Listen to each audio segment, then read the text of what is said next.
I'd like to spend a minute or two and introduce you to a harmonic mechanism for the mind. This one will be number 8, and we're going to be talking about super and sub positions. These are terms used by George Van Eps in his books Harmonic Mechanisms for the guitar.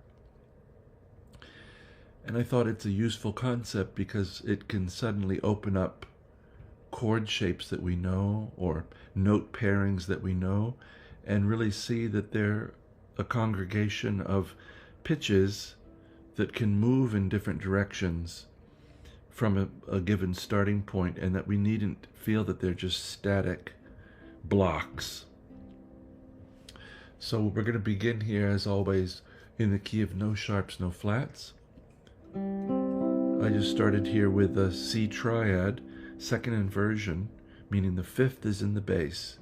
So the C is right in the middle here on the 3rd string 5th fret. The 5th below it is on the 4th string 5th fret. That's a G, G, A, B, C, 5, 6, 7, 1. The E above it is a 3rd on the 2nd string 5th fret. 1, 2, 3, 5, 6, 7, 1, 2, 3. So we have 5, 1, and 3. Those designations aren't so important here as much as we want to know the scale and what's above and below that are still in the framework that we're working in, which is the key of no sharps, no flats. So this, we're going to start on the 4th string, G, and we're going to take this voice, G, and put it in the sub position, meaning it's going to go down to the next scale pitch that it can below. And what happens here is we get 5, 5, 5, G, C, E, F, C, E. So that voice is in sub position. We've lowered it.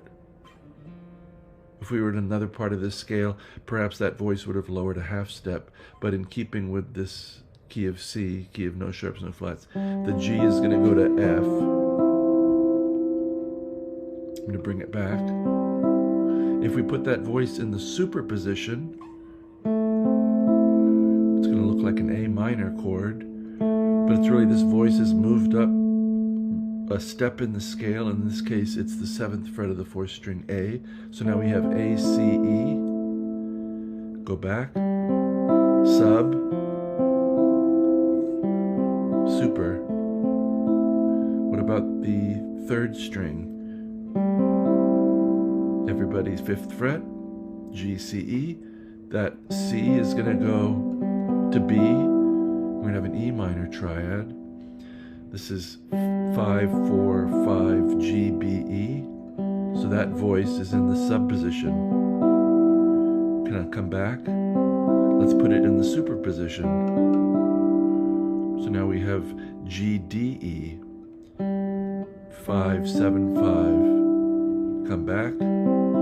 So the major 3rd, let's put it in the sub position, 2nd string.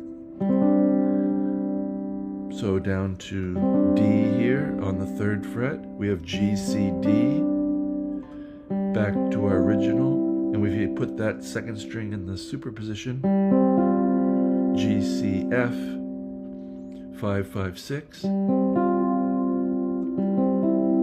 So now what if we do a few at a time? Let's take the 4th and 3rd strings together. So we're in where we were to begin with. Sub. Both of those voices go sub. It looks like G 13th. Take them back. Let's take them both superposition. So here's A, D, E. What about the top 2 voices? G, C, E.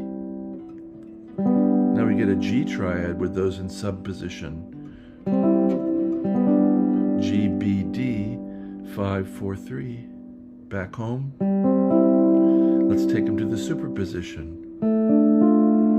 Looks like D minor.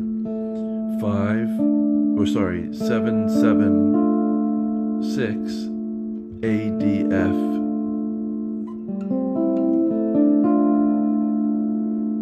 So we're still thinking of our starting point and modifying it. So what if we did these three voices? The middle voice and the upper voice are going to go in opposite directions. So third string is going to go sub, and the upper voice is going to go super. Looks like G7. So these are things to do very slowly and to do in your mind as well. You want to make sure you know the notes that you're playing on the board. We want to be able to start anywhere. Say, here's a C triad, 10, 9, 8. Let's put the lower voice in sub, middle voice in sub, upper voice in sub. So it's a way of thinking of these voices as being free. They're not stuck in a box. We want them to be able to go any which way. And we have a reference from one starting point, a whole constellation of little voice moves that can happen in a key. I hope this has been of interest to you and maybe opened some doors. I'll try to continue this series and come up with things to learn and think about. Again, this is Harmonic Mechanisms for the Mind, number 8, and I wish you, as always, a very good day.